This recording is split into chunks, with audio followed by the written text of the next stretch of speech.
you're listening to this episode, chances are the past few weeks haven't quite looked as you expected them to. They definitely haven't for myself and my family. For many of us, the last few months have felt very unsettled. Families spread across different locations, loved ones not always where they usually would be together, and that constant juggle of trying to keep everything moving. For me personally, it's been about balancing work and supporting my children through homeschooling, which was not expected, revision, more expected, and everything that comes with trying to maintain some sort of sense of normality when routines have been anything but. And I'm not alone in that. So many educators, leaders and families are navigating the same space, spinning multiple plates, adapting quickly and doing everything they can to keep children learning, engaged and supported. But what continues to stand out, even in moments like this, is the unwavering commitment from educators to do what's right for children. Not just to keep things going, but to keep them meaningful, joyful and human. And that's exactly why I love this episode. And I was so adamant that I would make sure that it was still recorded, even though we had to have multiple relocations of times. Please, today, we're exploring something that captures all of what creativity, resilience, and the power of learning through play can really create. We're diving into Taskmaster Education, a programme I have to say I absolutely love watching with my own family. It just brings us such joy, laughter of so many different ages and brings connection that you sometimes lose when you have teenage children. There's something brilliant and simple yet powerful about it.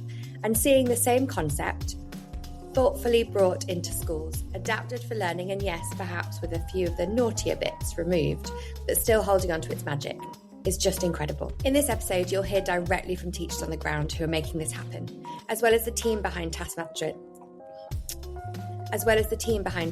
Education itself. You'll get a real insight in how this approach is being used to build skills, creativity, problem solving, communication, and confidence in students. Skills that really matter more now than ever. In a time that's felt uncertain for many of us, this conversation is a reminder of the possibilities within education, the ability to adapt, to inspire, and to bring joy into learning. And even when everything around us feels a little unpredictable, this can be a certainty. So welcome to this incredibly exciting episode where we dive into the world of Taskmaster Education, exploring how creativity, innovation, and play can help students reconnect with their humanity and truly thrive in their learning journey.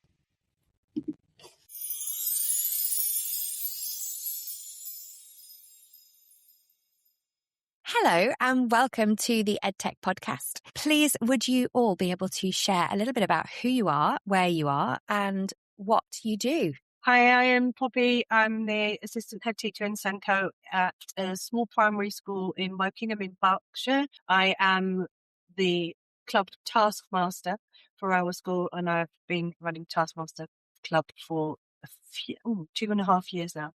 I'm Nikki. I'm the head teacher at Willow Primary School in Wokingham, so I work alongside Poppy, and I am her Taskmaster Club #1 fan. Amazing. Always good to have a #1 fan. I'm Stephen. I teach photography and computing and digital media at a small special needs school in West Sussex. And we've been running Taskmaster Club for about 3 years now. It was a thing that I thought we're going to adapt that and make sure our special needs students can access it as well. We're an SLD school. And as well as all that, I'm also the IT technician for the school. Fabulous. So lots of skills there. That is wonderful. And one of the things I guess would be really helpful to start with, Taskmaster, I know in the UK and in the US is incredibly popular, but tell people a little bit, to those that are listening, a little bit about what does Taskmaster Club look like in comparison to Taskmaster and what does it entail? I think the key distinction that I've found is, and that something that my students have said, is that you're much nicer than Reg Davies because we're about raising up the students and making sure they have a positive experience. And it's not about making a comedy put down or a funny aside in the way that obviously a comedy television program is. So where we have a challenge and something goes wrong, instead of making it into a hilarious joke about how it's gone wrong, it's trying to always find a positive aspect to it. Which is so lovely in terms of, especially with your setting in a special education and needs school as well, that reassurance that, things can go wrong. We can try, we can become resilient. We can maybe see the funny side of things as well. And maybe even, I'm sure some of them would think about what maybe Greg Davies would say. In our primary school, the children aren't necessarily aware of Taskmaster so much. There is an edited version that has certain things bleeped out that some of them have encountered. But on the whole, they're not terribly familiar with Greg Davies and his attitude. I actually get the opportunity to channel that a little bit. So only in the kindest possible way, of course, but we do try to make sure we're not taking ourselves seriously. So it's always good to have just a little bit of that edge, but also reminding the children everything that they have achieved is really valued. Amazing. And so take me through then a typical setting within your schools. When do you do Taskmaster Club? What was it that really made it very exciting and interesting for students to take part in? What does that look like for you? We run it as I think it might have been the original model where the parents sign up. I run it as an after school club, and it's open to across Key Stage 2, and children appear every week. They put themselves into teams because they've paid to come to the clubs and they get to choose who they work with. And then the format is not dissimilar to Taskmaster. They have the videos that Alex Horn has recorded. They find that so exciting to see that, and they really take that as a personal message to them when the tasks are being delivered. There's generally a prize task that carries over from the last week, so they've been thinking about it since their last session. Then they talk about what the prize task should be, as much as the show does, why it should be a winner. Then warm-up task, and then a main task, followed by an if you have time task. And each of those is introduced by a video with timers. I find it's a very slick production, and actually most times I can just press play on it and the club runs itself, and the children find that it's a personalised experience. For busy people, it's absolutely brilliant, and the children come back and back. It's probably our most popular after school club, although the most expensive. It's not expensive, but we don't generally charge. As a special school, almost all of our students come in on county transport, so after school clubs are very difficult to organise logistically, and we have a huge catchment area, so some of them are travelling over an hour to get in, and it's very complicated for parents and carers to be able to pick them up after school. So the first decision was to switch it and make it a lunchtime club. And again, this was 3 years ago when it was mainly an after school club, as Poppy and Nikki set it up, and we moved it to be a lunchtime club, which made it available for all students in the catchment group who might be able to do it. The trick is squeezing it into a lunchtime slot as well as enabling them to still have time to eat their lunch. So it was always students who want to do it. I ran the test club for students who I thought would enjoy it. And the head teacher, they're selling Taskmaster Club goes one of two ways. Have you seen Taskmaster on the television? It's that comedy program. And if the head teacher you're pitching it to says, yes, it's great, job done. If they say, sorry, who is Greg Davies? You have a bit of a sell on your hands.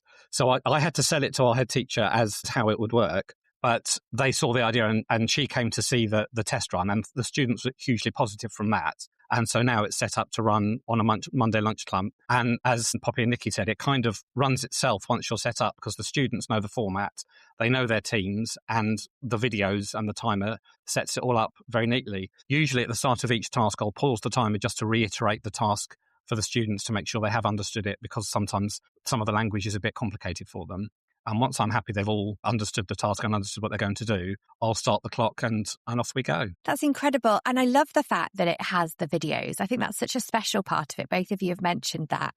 In the fact that makes it so real world. They are really taking part in something. Reflecting on something rather random, I remember buying the Jumanji game when I was younger, when Jumanji had just come out, and being terribly disappointed that it didn't want to move and it was just a cardboard board. But it's that kind of thing of the expectation. And I really feel like probably part of the success is the real link and that clear link between the show and the school club version.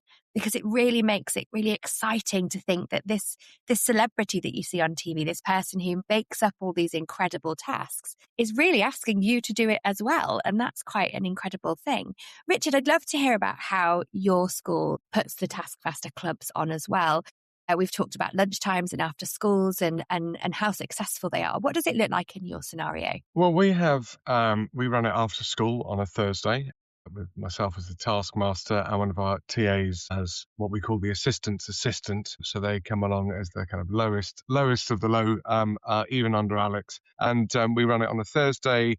We used to run it in the hall, which was fantastic. We had all that space, very few resources immediately available, but lots and lots of space. And then we had to move out of the hall.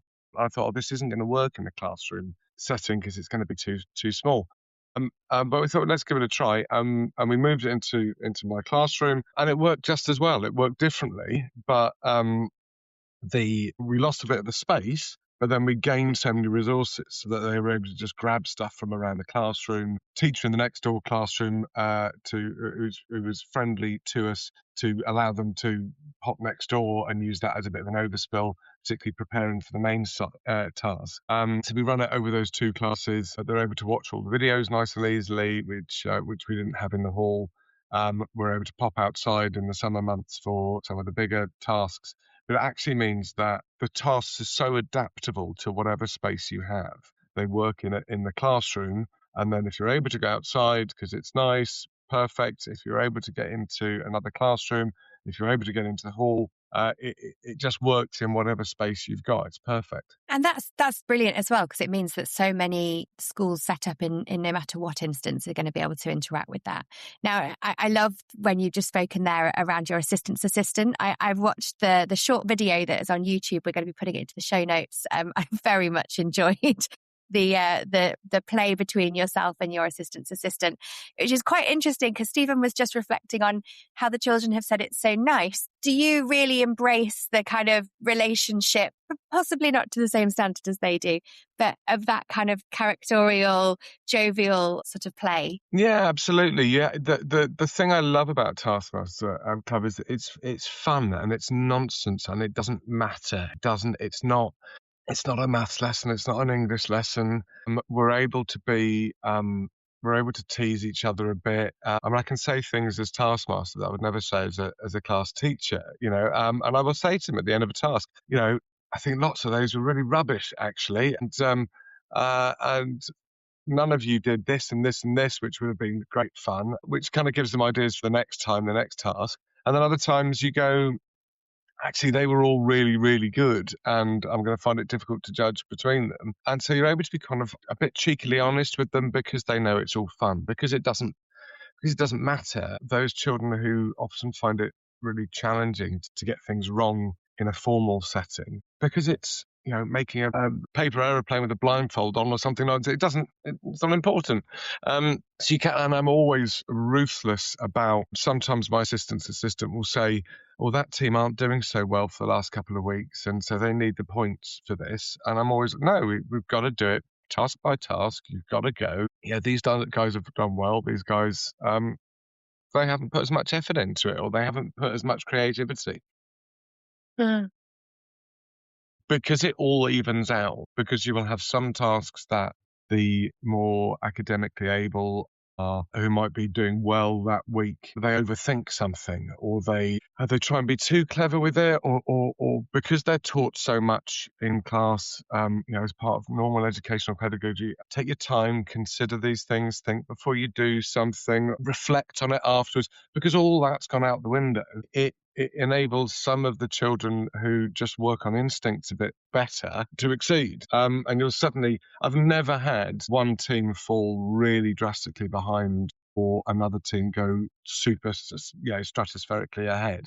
That's being absolutely fair with each task, to each one on its own merits, and they know that I'm strict, and that I'm a bit ruthless, and that makes it fun. Yeah, absolutely. I think it's very true that the students know if you're giving out sympathy points, and they won't stand for that. They won't stand for that.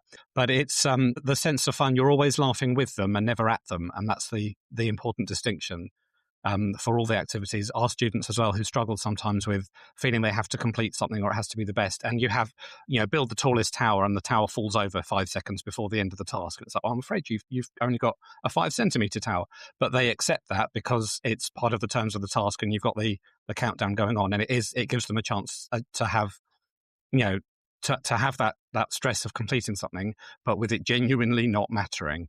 And the points do always seem to more or less balance. We've had some very close finals where it's come down to literally the last task of the term. Absolutely agree with all of that, especially, and resonate with your point, Richard, about things do level out. The nature of the tasks is that there isn't a team necessarily streaking ahead, and actually their expectation might be that should they learn to understand that not everything is their area, and they're much more accepting of that as time goes by and they get used to the format of the Taskmaster Club. And as you say, it doesn't matter, and they're able to accept that some things just don't.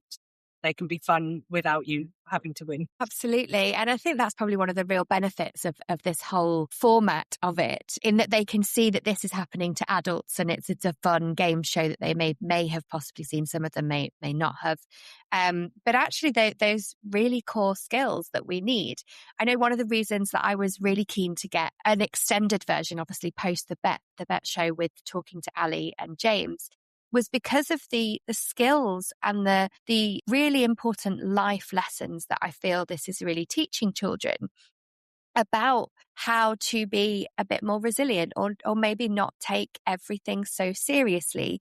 Being able to really start to understand that, actually not being successful, but seeing other people do it in different ways is showing them so many more vital life skills that it would be if everybody just did it the same way, or everybody did it so it was perfect, or, all these things, we can jump through hoops and make it identical, but we don't want to.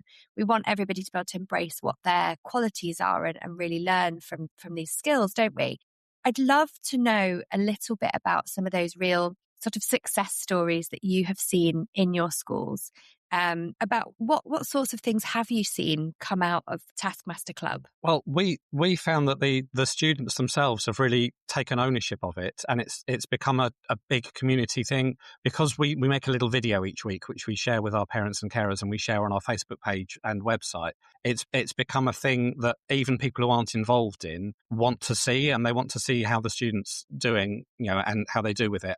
And a feedback I had from a parent in our nursery class, who obviously don't currently take part, is that they were so happy to see the potential outcomes for their child that they haven't seen yet. That's like, when you're struggling with having a child with special needs and, you're still coming to terms with that, to suddenly see what the students can achieve and what your child could potentially achieve, when the time comes, is a huge positive across the whole school for them to be able to see and reflect on. I can think of three children who have been part of the club over the last couple of years who have had real challenging in my class, so I kind of knew them well. All three had EHCPs, so often required one-to-one in classroom for behaviour, for just focus, for being able to cope and get through the day. And parents asked if they could do Taskmaster Club, and I said absolutely. They won't have their one-to-one. They won't have that support. They might find this challenging, but let's give it a go and give it a try. And all three flourished under it. And they were supported by the rest of their team. They found, because it was so different, because the expectations were so other, that they weren't conforming to something that they'd been having to kind of fix to for the last 4 or 5 years of formal education, but they were able to do something that used a part of their brain maybe that they were more used to, that they were more had easier access to than some of the stuff they were often asked to do during the day. And the delight on their faces when I can think vividly of one lad who was having to do a silly walk across the playground with his classmates, with his teammates, and just the joy on his face from doing this absolutely nonsense task, but succeeding in it and having fun in it and being part of the team, and then his team then doing well in that task. It was something that I think he'd not experienced in that way before.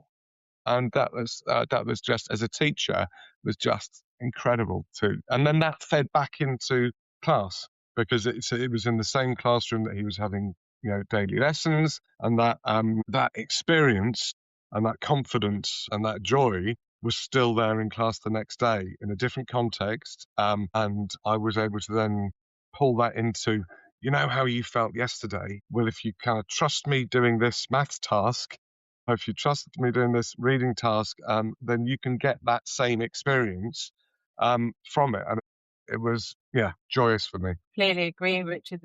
As teachers, we strive to help children to experience success, and this club really does help with that. And as you say, can feed back into the classroom. Currently have 2 students. Again, EHCPs generally need one-to-one. This is the only club that they attend without additional support. Anything outside, if they go to other extracurricular things or they go to clubs and swimming and so on, then they're actually not able to manage that without support. But Taskmaster, they absolutely can. And the delight when a task comes that's so different from anything they've encountered before, but definitely is their field of interest, where they can lead the team, because there aren't leaders per se. Certainly in our teams, it depends on the task, it depends on the strengths of the team. And to see them experience that success that we can sometimes struggle to achieve in the classroom, because there is a formula we have to follow after all, then to see that feedback, they know that there are things that they can do, can lead, and can do super well at, then that it does build trust. And it just sounds like they're being offered so many more opportunities, and I can totally resonate, having been in classroom teaching myself, that need to trust the adults around you. And oftentimes lots of children don't have a lot of trust in adults around them, and that's quite sad, but is reality, right? And so being able to allow them this opportunity to really embrace so many different areas and elements of their lives is something really vital, that actually it feels sad that it's not just part of a curriculum anyway. It's interesting you mentioned that. I'm just looking at our model, and you asked how it runs. Currently it's an after school club, but I'm looking at our year 6s getting ready to transition into year 7. And I have a powerful feeling that this really should be part of their offering. They need to get their SATs out of the way, of course, but once they've done that, I think this is going to be very powerful for them, for their confidence as they move forward into their next stage of education. Certainly found that running it as an in-school club at lunchtime does mean it's accessible for everyone who might benefit from it, rather than just if they've signed up or if they're able to attend after school. A couple of students have been able to go, come and give it a try, and if you don't like it, then, fair play. And they've come along, and obviously they're still members now. They've really got stuck in, but that's only possible because it's happening during the school day, and we can just go on, we'll trade you one lunchtime. It's worth a try. And then they get that chance to experience it and really get the benefits without having to have that commitment to buying into a whole term's worth of after school and the various responsibilities that go with that. Yeah, absolutely. And I think it is about those skills that they're going to be learning, problem solving, communication, sometimes negotiating, I'm sure, with their other team members to do what they want to do, or that they believe certain things are better, and kind of having that real arguments around, but this is why, and really that constructive sort of discussion around their opinions. And those things are really the basis of what we want children to be able to develop as young people, as they grow and start to understand the world more, is that critical consumption and understanding of how to process certain challenges, opportunities, disagreements. What are some of the really core skills, I guess, those human skills that we're really seeing coming out of this? Yeah, I think communication is a massive one. And what I love is that you've got the 2 elements of communication, which is the immediate short term. It's the warm up task. We've got 2 minutes to do this. We can't bicker. We can't be arguing about it. We have to pick an idea and run with it. But then the flip side of that is you get the prize task. So they get a week for this, and you can tell the ones that have arrived on the day and suddenly gone, oh, we haven't done Taskmaster tonight, we haven't done the task, let's throw something together. Or where they have, each of the 5 members of the team have brought something and then decided on the day which one they're going to submit, which can work, but invariably they then get quite precious about their thing. And when it really works, and what I really encourage is, I like it when we have 5 minutes at the end of the session before they get picked up to discuss the prize task. You need to start thinking about the prize task at the beginning of the week, talk to each other at school, get that conversation going. I know that several parents have WhatsApp groups between the parents of the children in that club to discuss the prize task for that week. But I always know when the parents have been too heavily involved and mark those down. So, but when they have that 2 levels of when it needs that time and that communication and meeting at lunchtimes and discussing, and when it's got to be, okay, you're leading this, and okay, I'm going to let you go with it and I'm going to support you, whether whether or not I think it's the right idea, I'm gonna go with it because it's the right for this moment, and we haven't got time to discuss it. You've got to get behind it, and that's a really, really tough life lesson. I know a lot of adults that are rubbish at that being able to go, this might not be the best idea, but it's the one we've got, and we have to get on board with it. And that being able to step back. We get lots and lots of leaders who will step back within a group and let someone else lead, and know when to be a team player, when to be a leader. That level of communication and teamwork has been one of the biggest things I've seen come out. The prize task is definitely an interesting one because it brings so much parental and home carer engagement, because you can see, again, who has gone home and thought about it. And as Richard said, I'll mark down if it's, well, your parents have obviously done this for you, but we don't get a lot of that. And those who bring it in, they'll present it. We only have 8 students in the whole group, so it's 2 teams of 4. So they will each get a chance to give their presentation about their prize task. And we've had them independently make videos at home, which they'll send in. And I'll get an email from some students in the morning going, oh, here's my prize task attachment. And it's great to see that level of commitment. And again, you can see where it's like you've typed the question into Google and copied and pasted the answer. But it's very rare to get that. They'll always buy into it, or they'll bring something from home which is relevant to them. And it's lovely to see the level of engagement. I had a student where the parent didn't very often have homeschool contact, but they'd gone home and said, I really, really need to get this video done so that it can go in. And it was a connection that we otherwise wouldn't have had. And it really does bring that extra buy-in from all of them to really want to compete. And one of the students who's at the lower end of the communication skills for our group, he's been in the group long enough now for me to have seen the development. And you can see for the first time his prize task answer wasn't, I'm going to repeat what my best friend has said because I'm not quite sure what I should be doing. And instead it was, this is my response, it's independent to me, and here is my eloquent explanation of it. And that was immediate top points, because how can you not argue with progression like that? And it was fantastic to see that step towards doing their own work and being able to explain it for themselves. This, the prize task part is interesting. It's initially viewed by some of the children who come as extra homework, but it allows us to draw a distinction between something that is homework that you're obliged to do with preparedness. It's about being ready for something, and as a real world skill going forwards, obviously that's incredibly important.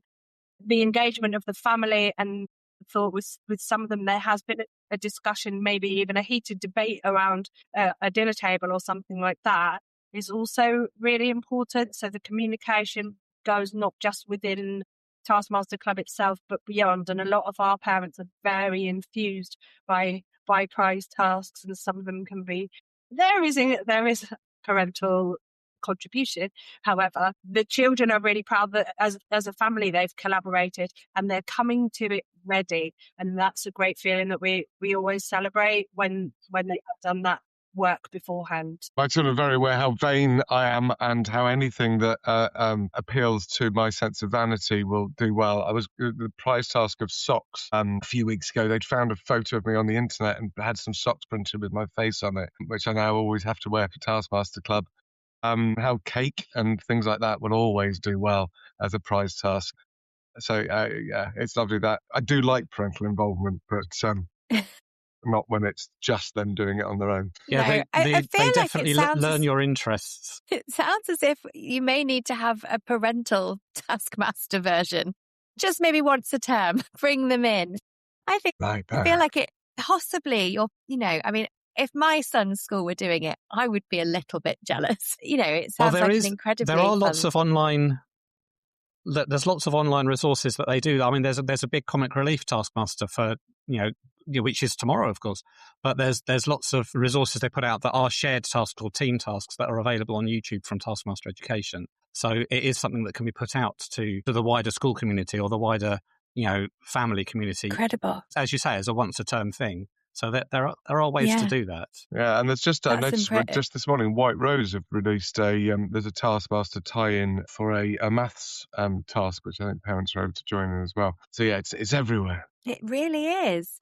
It's taking over the world, which is amazing. I think, so much of this, and as I mentioned earlier, one of the reasons I really wanted to be able to share with the global audience that we have here on the podcast is because there is so much talk around technology and the things that it's going to do to take away our human skills. But I believe that things like this are the reasons that we're going to be able to really embrace our humanity. You know, seeing something like Taskmaster alongside the curriculum, alongside those technological skills that children are going to need to embrace. For me, this is what's going to help students to really develop those skills that they need. I think, what are the biggest things? I know we've spoken about communication. What are the things that you've seen that you just didn't expect to see from Taskmaster in your schools? So what are the things that really went, was not expecting that to be something that we saw as a side part of this project, this club? I've quite enjoyed seeing students become aware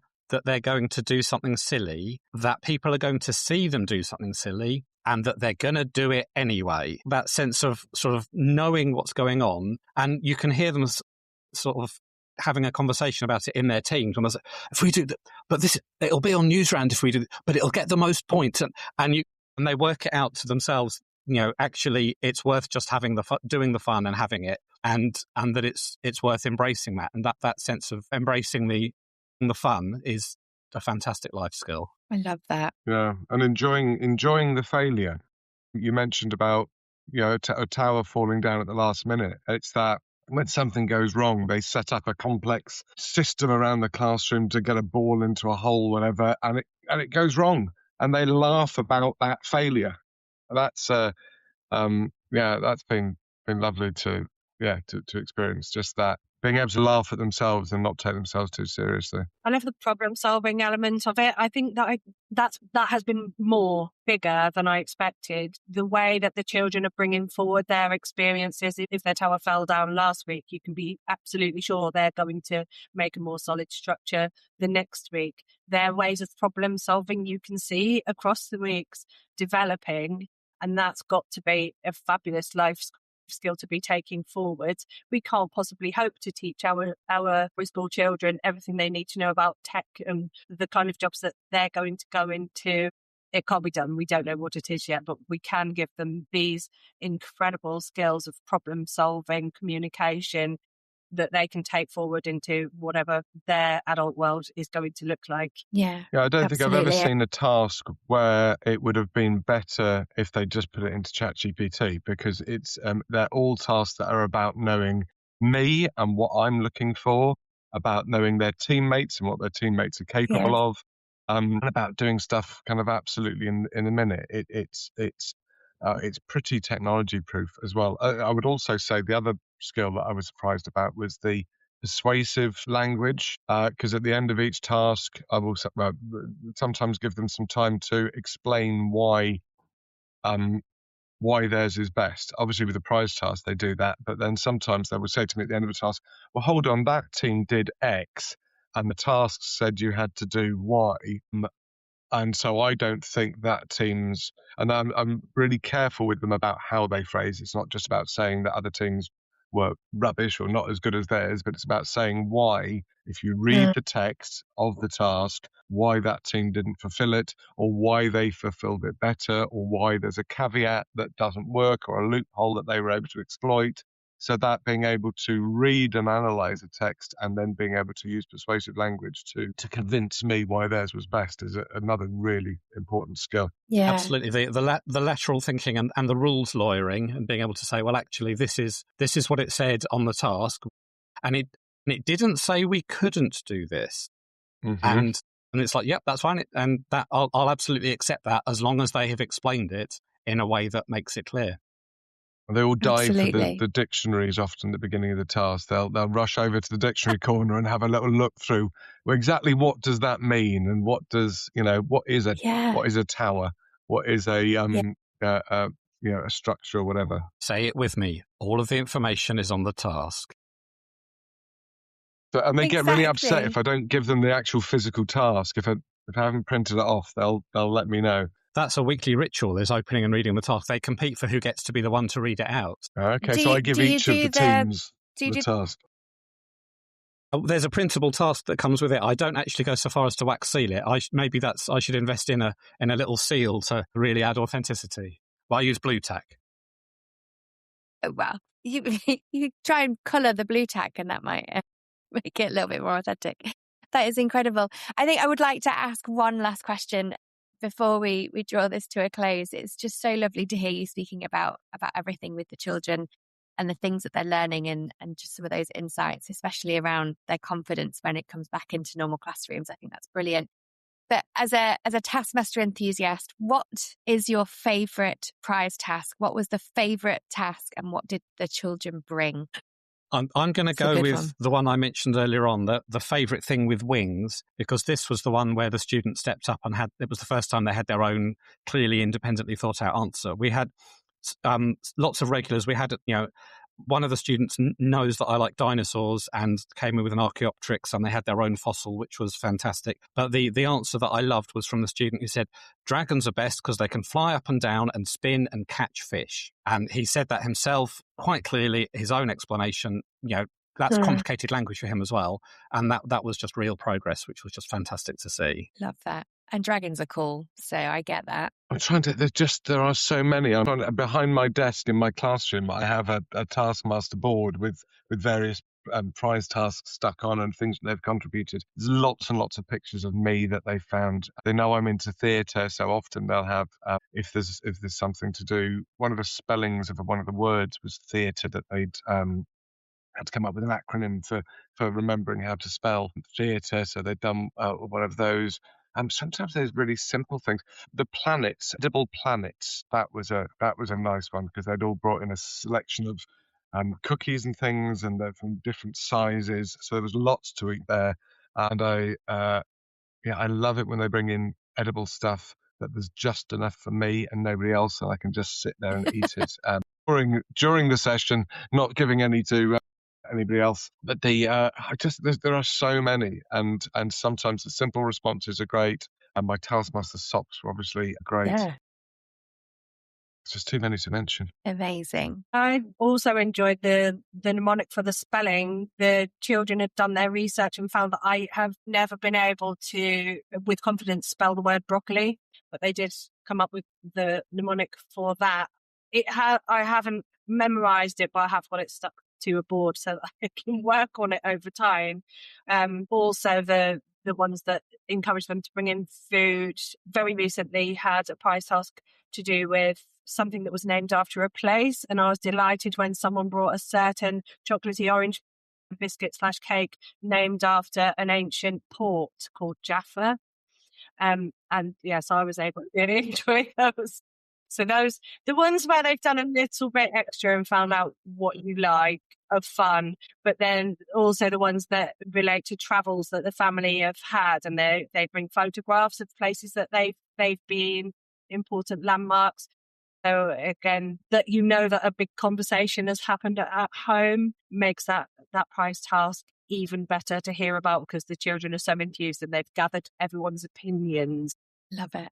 That is amazing. Actually, I tell you one of my favourite prize tasks. So I've got to tell you this. I can't remember what the task was, but they responded to it. This was very, very early days. I think this might have been in the kind of pilot one. They set as their task, I think it was the best gift for the Taskmaster. And so they set me a task, which was their gift to me, because they knew I liked Taskmaster. They set me the gift, and the task was to get an egg as high as possible without breaking it.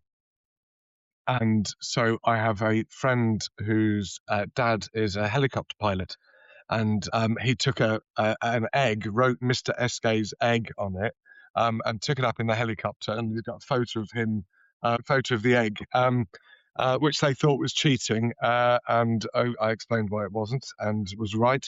That actually possibly was one of my favourite prize tasks. That is amazing. I absolutely love that. I think all of this shows just endless possibilities of fun to start off with, but so many things that can really broaden students' horizons and understanding, and just help them to, from my perspective, just be a bit more confident in the world that's out there, and actually understand how to navigate that a little bit more effectively and with a bit more resilience, and with some really great workarounds when they see a word that they disagree with. It has been an absolute pleasure to have you all on the show. And one small request I'd love is maybe to have some images of those prize tasks and things that we could share on our social media to share out to audiences to see the sorts of things that can be achieved.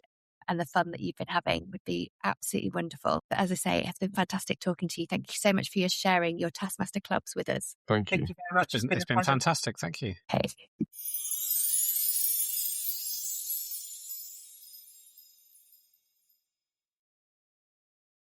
Hello and welcome to the EdTech podcast. We have the fabulous Ali and James from Taskmaster Education. Please, both of you, would you be able to introduce yourselves to our international audience? Tell them a little bit about who you are and a little bit more about what you do. Sure. So hi, I'm Ali Struthers and I co-run Taskmaster Education with James. We will tell you a little bit more about what we do in that throughout the podcast. And I'm also a lecturer at Warwick University here in the UK. The other co-head of Taskmaster Education, I'm James Blakeclub. We're the ones who use, Taskmaster, the TV show, the format and the ideas from that show with young people around the world to develop loads of important life skills that we will no doubt go into. My background is primary, so we sort of come at it from both ends of the education spectrum, if that's a thing. I think it most definitely is a thing. Absolutely. Excellent. Okay. And it's brilliant to have you here. So for those listeners who missed the BET episode that we did with you, we had you very briefly on for about 10, maybe 15 minutes talking about Taskmaster Education. You obviously opened one of the BET shows and talked a little bit around that and gave some of the people who were presenting there some tasks to do themselves. But what is fantastic is that there is this whole plethora of education activities based upon the TV show that have been developed by yourselves and by others to support education clubs. Isn't that right? Yeah, that's right. So our main resource is Taskmaster Club, which began life as a primary school after school club in the UK, but it's grown in many different directions. But the format essentially is that Alex Horn, the show's host, sets tasks for young people from the Taskmaster house. The teacher becomes the taskmaster and judges the attempts of the pupils who work in teams. That's the big difference for us. They're all team tasks. They work in teams to attempt these weird and wonderful tasks and get points over the sessions. Yeah, it started as an after-school club. Now it's used as an intervention, as curriculum enrichment, in loads of different settings, primary, secondary, post-16, SEND. Yeah, it's taking routes all over the place. And that's one of the reasons really why I was so hooked into wanting to have you guys back on the show. I think it's so incredible to hear about some really engaging activities that are being given and shared with educators that are really enthusing them across a range of different things that you mentioned there, like, SEN. And later in the show, we'll hear from educators in schools who are delivering these clubs every week to students and delivering these tasks. There are some really amazing different little pockets of inspiration and innovation that are coming through those clubs, which is really brilliant. And the reason that I find that is because there are so many conversations at the moment and so many documents and white papers coming out about how technology is doing so much damage and we're not being able to be human enough. And then there's a lot of work, especially from UNESCO and UNICEF, around digital education and humanization with the world that we now live in, having that balance. And I really feel like some of the work that's being done, especially within Taskmaster clubs, is allowing children to realize what it means to be human and make mistakes and enjoy, that camaraderie and activity. Absolutely. I mean, what we are hopefully doing through the clubs as well is just encouraging children to interpret things in different ways, think outside the box, engage in lateral thinking, things that AI and computers can't necessarily do yet. They always give a very literal response or interpretation to the prompts that are asked of them. And actually with Taskmaster Club, children are getting together in teams. So they've got a wonderful collaboration, communication. They're working together to problem solve, which is just not something that you can get through anything that's AI generated. It's that human connection in let's get together, let's come up with the most creative or the most unique or the weirdest response to this particular task. Because sometimes the more crazy the idea, the higher the reward in points because you're thinking so differently to your peers. So I think it does really encourage that human connection with the kids in teams because they have to engage that part of their brain that computers just can't. and don't have, that they don't have the ability to think in that kind of critical, innovative, lateral way. So we really do see the best of thinking and the best of thought in Taskmaster Club. Absolutely. With AI in education at the moment, where it seems to be that there is real value in speeding up progress in particular subject areas for children, bespoke learning, or imparting knowledge more quickly and assessing where gaps are. But actually, that's great. If it is speeding up time for that, let's use that extra time for growing the whole individual. And that's hopefully what we're doing a bit of in improving and developing these interpersonal skills and these working collaboratively, communicating with each other, the sort of things that when our young people get into the employment market in a few years' time, those are the things that are going to be of real value. Being able to read a room, being able to talk to each other, being able to being able to communicate clearly, get the best out of those around you. Resilience, that's another key one for us as well. Really important skills that, AI has definitely got a place in the future of education, and it really does accelerate a lot of learning. But let's use that freed up time from the accelerated learning to really grow the whole individual. Yeah. And I think those are the key things, isn't it? Is resilience, I think, is one of the biggest things. Tell us a little bit about how Taskmaster Club's tasks help to build things like resilience in children. Well, failing is a big part of it, I think. Being able to have a go, to get things wrong, to things not go quite as you planned, but doing that in a safe place. What was the term you used for it earlier, Ali? Yeah, supportively competitive is the term that I always use for using Taskmaster in this way, because although it is competitive, but actually I think we've kind of moved to a place with young children now where we think they don't like any competition and everybody has to be a winner and everybody needs to get a certificate. But actually, and I've got kids of my own who feel like this, if everybody gets a certificate and wins, it's meaningless, right? So actually, if you can have something, an initiative where children are able to win, but it's not cutthroat, it's very supportive and all ideas are encouraged and appreciated and praised. But there is a winner. This one is the funniest or the most creative, or they objectively built the highest tower or rolled something down a slope and it went the fastest.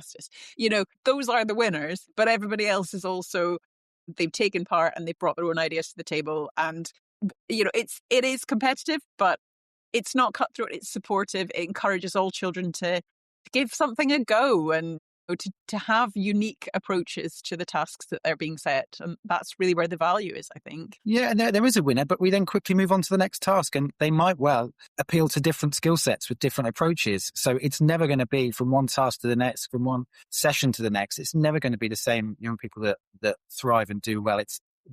We really value creativity of thought. So different people's approaches are really rewarded, which is why it sort of resonates particularly well with young people with neurodivergencies, because all of these different skill sets, all of these different approaches have their own merit and value. So everyone gets a chance to succeed in their own way and at different times. There's no right answer, is there? That's the wonderful thing about Taskmaster Club. Unlike other clubs where there may be an answer, or you have to do a particular thing in a particular way, you have to score a goal, or you have to win at chess, or there's nothing you should be doing right at Taskmaster Club. You just go with what you think is a good approach to the task, just as in the show, and see what your Taskmaster thinks about it.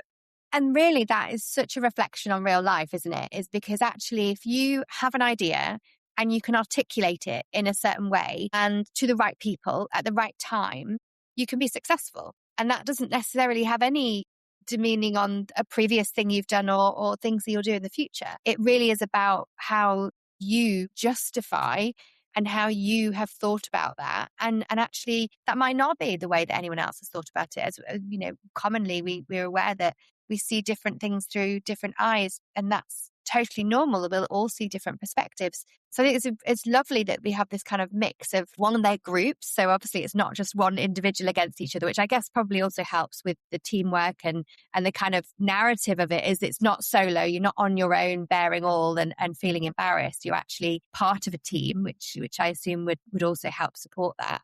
But then actually that you can build these perspectives together and probably also maybe nab a few other people's ideas from things you've seen before. Yeah, I was at school this week and they were talking about that, how it certainly, so they'd run it with their sixth formers, and then with the school next door, the sixth formers were running it with the year threes.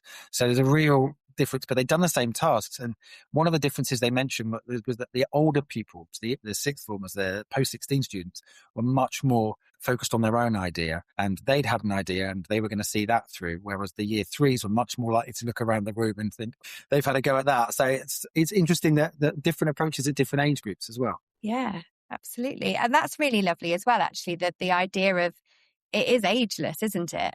These tasks are incredibly able to be picked up at any point because they are just problem-solving tasks in time. Yeah, different ages will approach it with different levels of complexity, right? You know, the little ones, they might take a more route one approach, and older children might overcomplicate. You know, you might get both ends of the spectrum, but all approaches are valid, aren't they? So that's what we've said all along. So it works with all ages. They'll just approach the tasks in very different ways. Yeah. And I guess that part of Taskmaster about there is no right answer. Like, why is that so important in this scenario within learning and within education across all ages? Yeah, sorry.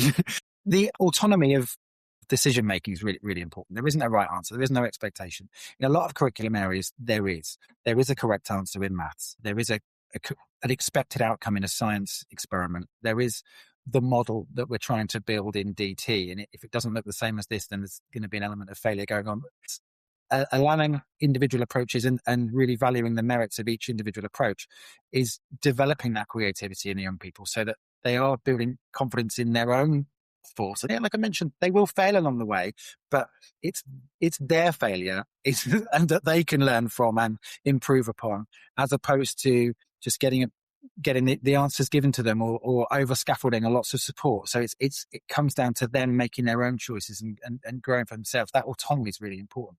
But you also mentioned before about explaining their thinking and justifying their answers. That's a massive part of it as well, because it doesn't always go right. And we often reference Judy Love, who was on Taskmaster. She's a wonderful presenter and comedian, and she wasn't the best at the tasks, but she did earn herself a fair few extra points by explaining why her idea was actually better than anyone else's, and really she should be scored really well for this. And there's a real lesson in that, in explaining what you're attempting to do and why actually the ambition might not have been met, but why it was the best approach, really.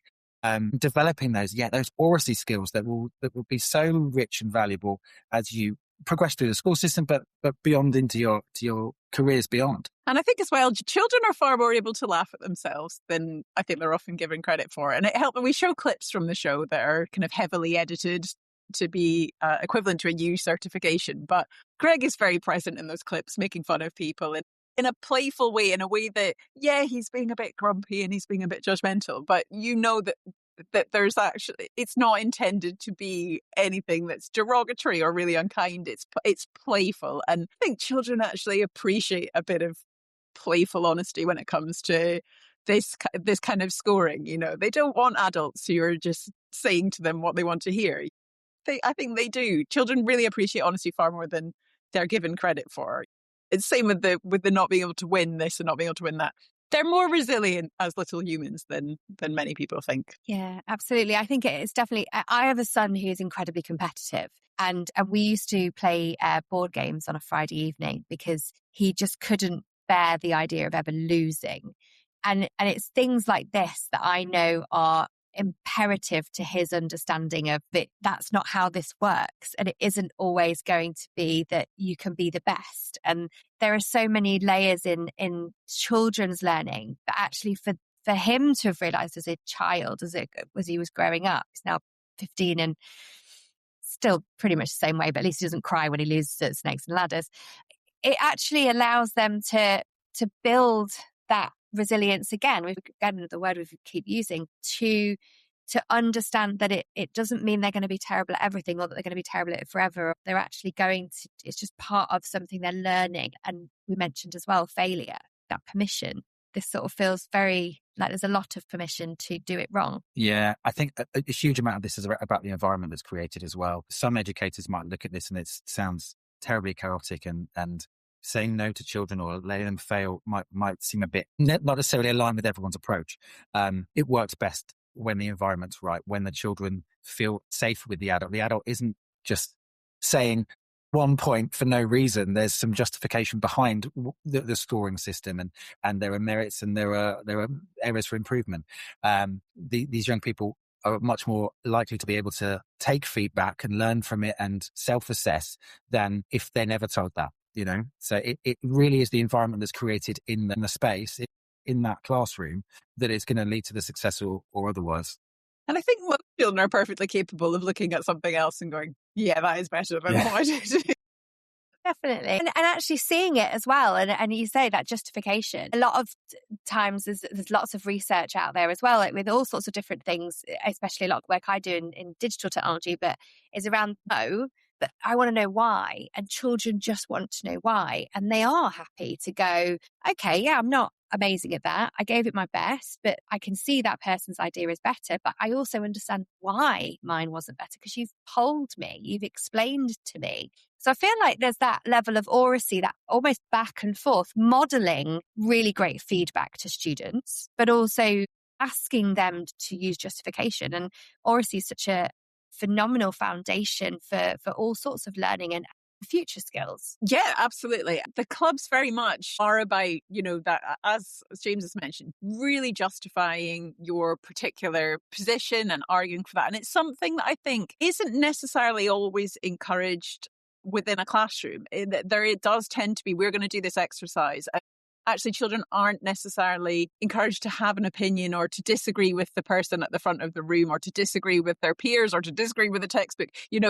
They're not necessarily given that space to advocate for what they think is the right position or a different position to the position being taken in the classroom. And actually, Taskmaster Club gives them that space to have what is essentially their own opinion, to advocate for that and to put it out there, to present their argument, particularly when they're doing the prize task in Taskmaster Club. They come along, and just as in this show, they have to really convince their taskmaster that what they have chosen is the best, here is why, and to try and convince that taskmaster to give them the 5 points. And I think that is different really to what children are predominantly encouraged to do within the curriculum. There are spaces where they might be encouraged to be more critical and to have opinions, but it's not the default setting within formal education. It never really has been. So I think it's offering something unique in the sense of building up their oracy, building up their justification, their reasoning, all these fantastic skills that are brilliant skills to develop for life. And them, like you say, how to respectfully modelling this respectful disagreement. It's something so lacking in the world today, that we're all so polarised in our views, and everyone who disagrees is so wrong, and we won't even talk to them.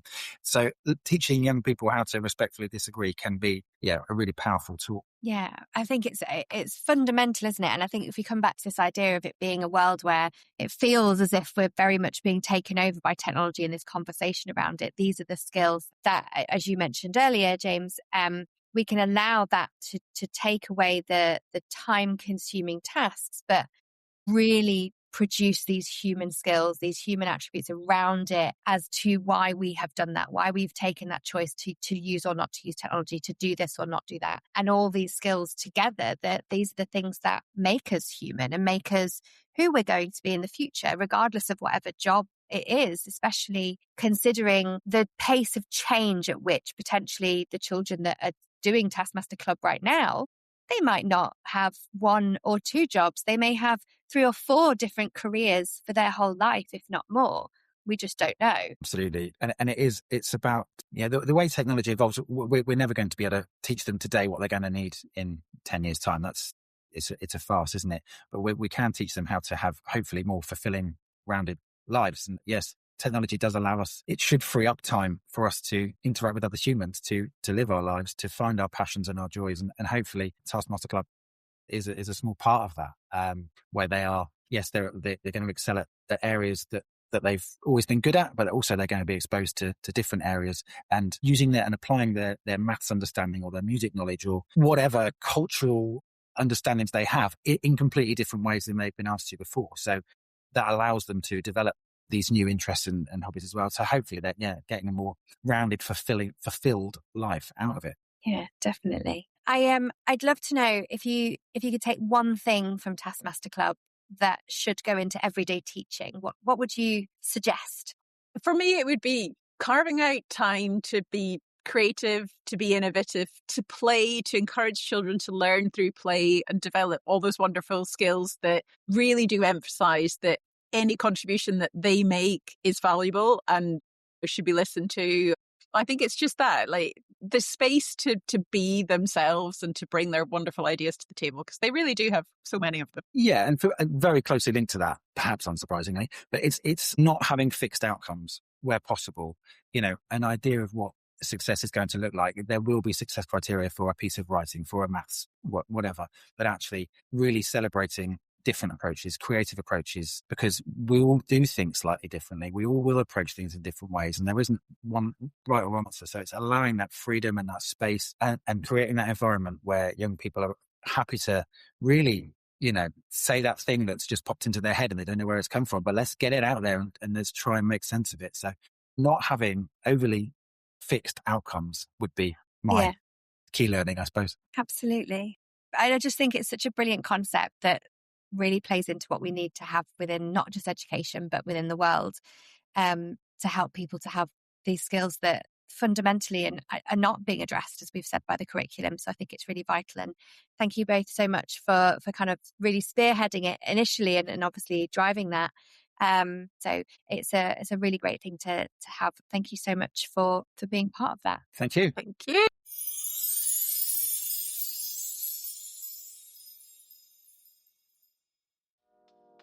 Thank you so much for joining us on this joyful and genuinely inspiring exploration of Taskmaster Education.